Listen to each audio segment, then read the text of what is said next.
क्या जम्मू ने 25 MLA BJP को जिता के इसलिए भेजे थे कि जम्मू पे अत्याचार हो, जम्मू कश्मीर की जनता पे अत्याचार हो?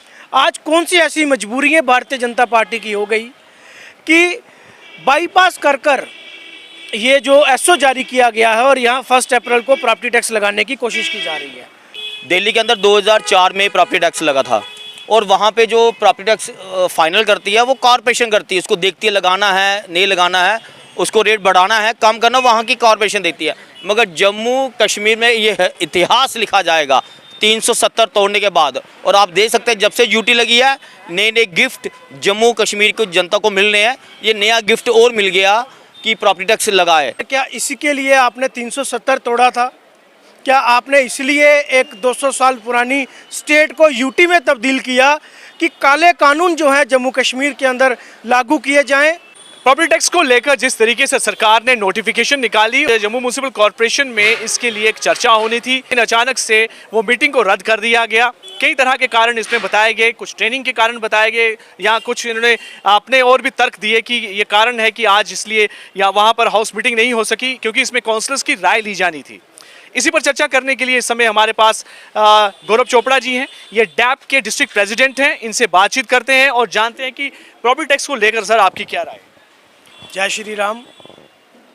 आप सब जानते हैं इस वक्त जम्मू कश्मीर के अंदर एक बर्निंग इशू है प्रॉपर्टी टैक्स, जिसे एलजी एडमिनिस्ट्रेशन जो है वो हम सब के ऊपर एक थोप रही है। हमारा साफ तौर पे कहना है, क्या इसी के लिए आपने 370 तोड़ा था? क्या आपने इसलिए एक 200 साल पुरानी स्टेट को यूटी में तब्दील किया कि काले कानून जो है जम्मू कश्मीर के अंदर लागू किए जाएं?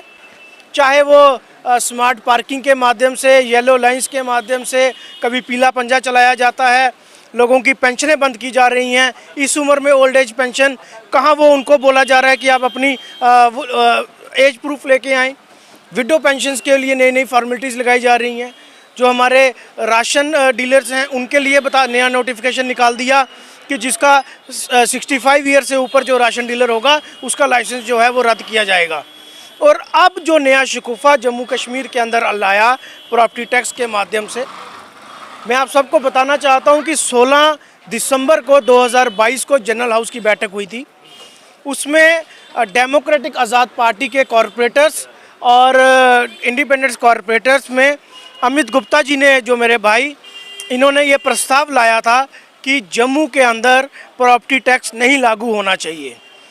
मेरे दोस्त और हमारे फादर ऑफ सिटी माननीय राजेंद्र शर्मा जी ने, जो हमारे ऑनरेबल मेयर हैं, उन्होंने भी इस प्रस्ताव के ऊपर मोहर लगाई कि जम्मू शहर के अंदर प्रॉपर्टी टैक्स नहीं लगना चाहिए।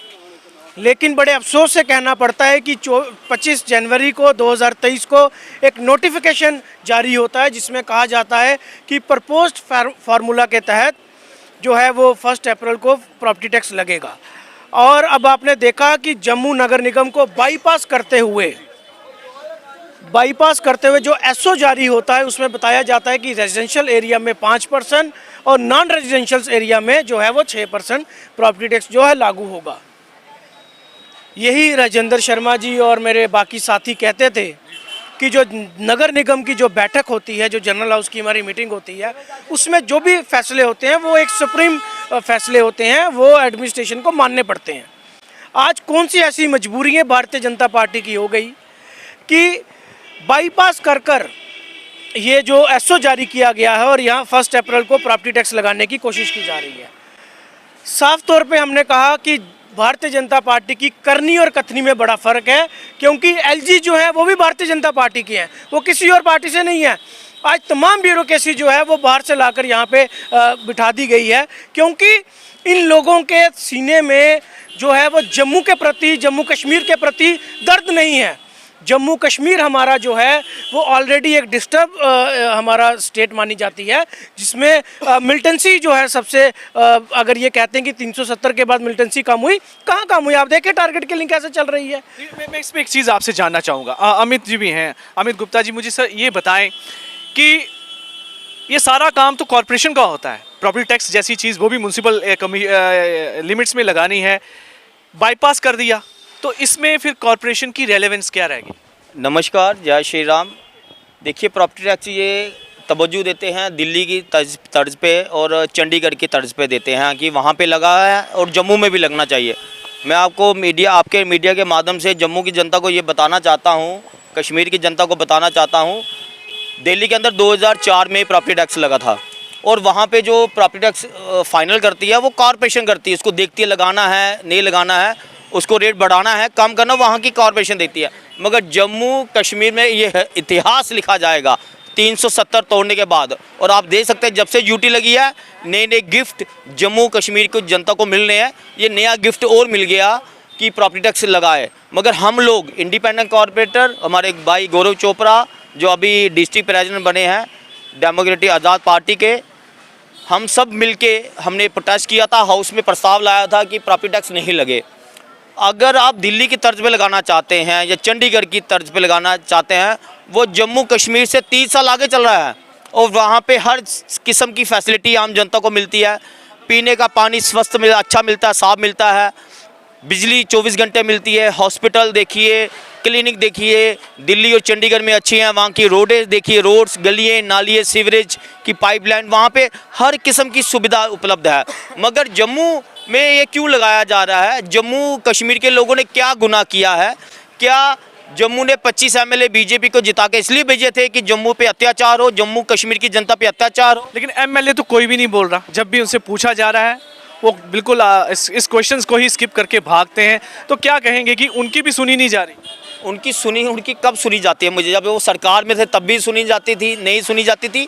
अब वो सरकार में नहीं है मगर अभी भी उनकी सरकार है। जो एलजी साहब हैं वो दिल्ली से बीजेपी गवर्नमेंट ने भेजा है, तो उनके लोग हैं। यहाँ पे मेयर और डिप्टी मेयर बीजेपी के हैं, इलेक्टेड कॉर्पोरेटर वहाँ पे बीजेपी के बैठे हुए हैं, उनकी संख्या ज़्यादा है। तो उनको देखिए, मैं अभी भी मेरा प्रश्न एक यही है कि ये सारा काम इलेक्टेड बॉडी हैं, आप चुने हुए हैं, आपको वोट किया गया है, ये सारा काम आप लोगों ने करना था। जो काम आपने करना था उसकी बजाय ये सरकार कर रही है, इसका कड़ा विरोध तो आप कर रहे हैं। लेकिन क्या कोई इसका हल है आप लोगों का कि क्या कुछ इस पर विरोध जो आप जता रहे हैं क्या रोक सकते हैं आप इसे? मैं आपको एक बात बता दूं, आपने कहा कि यूटी एडमिनिस्ट्रेशन बीजेपी की सुन रही है कि नहीं। जिस बैठक की मैं बात कर रहा हूं जनरल हाउस की, उसमें भारतीय जनता पार्टी के अध्यक्ष रविंदर रैना वहां मौजूद थे। उनकी मौजूदगी में हमने ये प्रस्ताव लाया था और इसको पास किया था।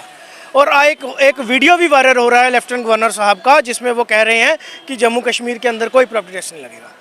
रविंदर रैना जी नई बस्ती में खड़े होकर कहते हैं कि अब पीला पंजा अगर चलेगा तो रविंदर रैना आगे खड़ा हो जाएगा, और 2 दिन के बाद रेहाड़ी में पीला पंजा चलता है और उसके बाद ये लोग जाते। इन लोगों की करनी हाथी के दांत, खाने के कुछ और दिखाने के कुछ और। जब कार्रवाई होती है ये वहाँ चले जाते हैं मलहम लगाने के लिए, हम आऊँ तोड़े करने आऊँ बैठे था। जब कार्रवाई हो रही होती है तब ये लोग सोए होते हैं, इनके मोबाइल स्विच ऑफ होते हैं, ये तब वहाँ नहीं पहुँचते। क्यों? आज भारतीय जनता पार्टी के से बिलोंग करते हैं, एमपी की इलेक्शनें भी लड़ी हैं, एमएलए की इलेक्शनें भी लड़ी हैं माननीय मनोज सिन्हा साहब ने, जो यूपी से बिलोंग करते हैं। और तमाम यूपी बिहार के ऑफिसरों को यहाँ जम्मू कश्मीर के ऊपर बिठा कर रखा है। आज इलेक्टेड बॉडीज़ को, आज इलेक्टेड रिप्रेजेंटेटिव्स को बाईपास करते हुए यहाँ काले कानून लाए जाते हैं। चाहे वो काले कानून किसी भी माध्यम से, हम रात को सोए होती है जनता, सुबह पता चलता है कि ये कानून लेके आ गए। लेकिन आज मीटिंग भी होनी थी, आप लोगों को भी इन्फॉर्मेशन मिली कि, लेकिन अचानक से वो मीटिंग जो है वो स्थगित कर दी जाती है। आपको क्या लगता है कि क्या प्रेशर में आ गई बीजेपी? बिल्कुल प्रेशर में है जी।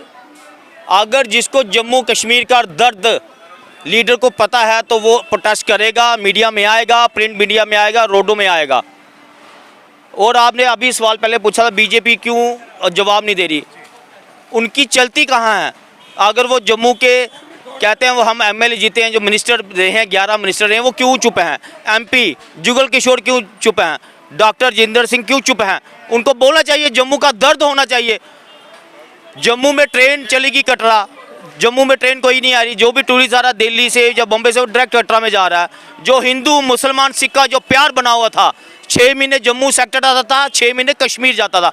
कश्मीर के लोग जम्मू आते थे, हफ्ता होटल में ठहरते थे, ढाबों में खाना खाते थे, हिंदू मुसलमान का प्यार बना हुआ था। जम्मू के लोग सेक्टर काम होता था, कश्मीर जाते थे, वहाँ कश्मीरी भाइयों से मिलते थे, प्यार बढ़ता था। एक गुलदस्ता था जम्मू कश्मीर हिंदू मुस्लिम सिख ईसाई का। आज इस यूटी गवर्नमेंट ने वो दरार डाल दी कि इतना प्यार बना हुआ था। जब ईद आती थी तो हमारे हिंदू भाई कश्मीरी भाई के घर जाता था, मुसलमान के भाई। जब दिवाली आती थी तो मुसलमान भाई हिंदू के घर जाता था दिवाली सेलिब्रेट करने। मगर आज ऐसा नहीं हो रहा, सिर्फ एलजी मनोज सिन्हा की वजह से और जो नीतियां सेंटर ऑफ गवर्नमेंट की हैं, तो आज जम्मू के डोगरों को नुकसान हो रहा है और कश्मीर की जनता को नुकसान हो रहा है कि प्रॉपर्टी टैक्स नहीं लगना चाहिए। यहाँ पे रोज़गार नहीं है, यहाँ पे आप देखिए सब लोग प्रोटेस्ट कर रहे हैं, यहाँ के यूथ को नौकरी नहीं मिल रही, बड़ी दिक्कत है। जो देखिए दिल्ली की तर्ज में कहते हैं वहाँ पे प्राइवेट सेक्टर बहुत ज़्यादा है, वहाँ पे पानी का बिल बड़ा ज़्यादा नहीं है। इधर वही एक चीज़ पूछ रहा था कि ये भी देखी हमने कि जब कंपैरिजन कर रहे थे वो जब बता रहे थे कि हमने बड़ा कम टैक्स जो है लगाया है, दिल्ली और चंडीगढ़ जैसी शहर को, सिटीज़ को उन्होंने कंपेयर किया जम्मू के साथ। वो जो सिटीज़ हैं वो जम्मू कश्मीर से हाईली डेवलप तो हैं, वो कितनी साल आगे चल रही हैं। चंडीगढ़ की अगर मैं बात करूं, चंडीगढ़ बिल्कुल एक प्लांट सिटी है। चंडीगढ़ में ड्रेनेज सिस्टम देखें, हर चीज़ देखें। दिल्ली की बात करते हैं, दिल्ली हमारे हिंदुस्तान का दिल है, एक हिंदुस्तान का कैपिटल है, जहां पूरी सरकारें बैठी हैं। तो आप उस तर्ज के ऊपर जहां पूरा हिंदुस्तान बसा हुआ है, चाहे यूपी हो, बिहार हो, कोई भी हो, हर बंदा जो है दिल्ली के अंदर बैठा है, अब उसके ऊपर बात करते हैं। बिजली का बिल हम दे रहे हैं, पानी का बिल हम दे रहे हैं, यूज़र चार्जेस म्यूनसिपैलिटी वालों को हम दे रहे हैं। उसके बाद अब जब हम रजिस्ट्री करवाते हैं, हम स्टाम्प पेपर के माध्यम से जो है वो टैक्स देते हैं। अगर हम सीमेंट लेते हैं, हम उसका भी टैक्स देते हैं। हम अपना घर बनाने के लिए जब हमारा घर बन गया तो उसका मतलब आप हमारे ऊपर टैक्स लगाएंगे। कभी आप टोल टैक्स लगाते हैं, कभी आप प्रॉपर्टी टैक्स लगाते हैं, कभी आप बिजली के ऊपर टैक्स लगाते हैं, कभी आप स्मार्ट मीटर के माध्यम से लोगों को तंग करते हैं। भारतीय जनता पार्टी के पूर्व एमएलसी, यानी कि मकान मालिक को, भारतीय जनता पार्टी के पूर्व एमएलसी विक्रम रंधावा जी ने कहा था कि जम्मू कश्मीर की दलाली का पैसा, माइनिंग माफिया का पैसा पीएमओ में बैठे डॉक्टर जितेंद्र सिंह खा रहे हैं। ये हमने नहीं कहा, ये भारतीय जनता पार्टी ने कहा। आज जम्मू जो मंदिरों का शहर है, आज आप देख सकते हैं कि मंदिरों के शहर को वाइनशॉप माफिया का शहर बना दिया। आज जम्मू जो हमारा मंदिरों का शहर था, सिर्फ प्रदर्शनों का शहर बना दिया। डेली वेजर्स प्रदर्शन कर रहे हैं, बीएसएफ सीआरपीएफ के बच्चे प्रदर्शन कर रहे हैं, तमाम जो हमारे टीचर्स प्रदर्शन कर रहे हैं, उनकी सैलरीज बंद कर दी गई। तो ये सारी चीज़ें जो हैं ये यूटी बनने के बाद ही यहाँ पे देखने को मिल रही हैं।